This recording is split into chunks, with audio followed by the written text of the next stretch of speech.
Yujiro Hanma, avval aytganimdek, yer yuzidagi eng kuchli inson hisoblanadi. Uning kuch darajasi inson chegarasidan ancha o'tib ketgan bo'lib, unga hattoki dunyodagi eng kuchli davlatlarning harbiy qo'shinlari ham bas kela olmaydi. Anime hozircha 6 ta fasldan iborat bo'lib, 6-faslning 2-bo'limida Yujiro va Bakining hal qiluvchi final jangi bo'lib o'tdi. Jangchi Bakining o'zbek tilidagi to'liq 6 ta fasli 90 tadan oshiq qismi meni profilimdagi Telegramda joylashgan va barcha faslni tomosha qilish narxi esa atigi arzimagan 10 ming so'mni tashkil etadi.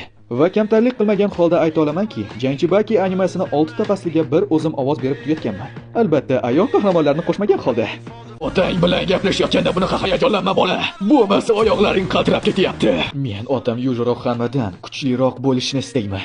Uning soyasida qolib ketishni aslo istamayman. To'g'ri, dublyaj sifati professional darajada emas, lekin bugungi kungacha kanalimga 10 mingdan oshiq inson animeni tomosha qilishga kirishgan va hozirgacha tomosha qilib kelishmoqda. Dublyaj sifatiga esa hali birorta ham e'tiroz bo'lganicha yo'q. Tez kunlarda Bakini 7-fasli chiqishi kutilmoqda. Treyler tarjimasini bo'lsa profilimga joyladim. Albatta 7-fasl chiqishi bilanoq uni ham o'zbek tiliga o'girib profilimdagi Telegramga joylayman. Agar shunga o'xshash videolarni tez-tez chiqarishimni istasangiz, ushbu videoga like bosib, albatta do'stlaringizga yuborib qo'ying.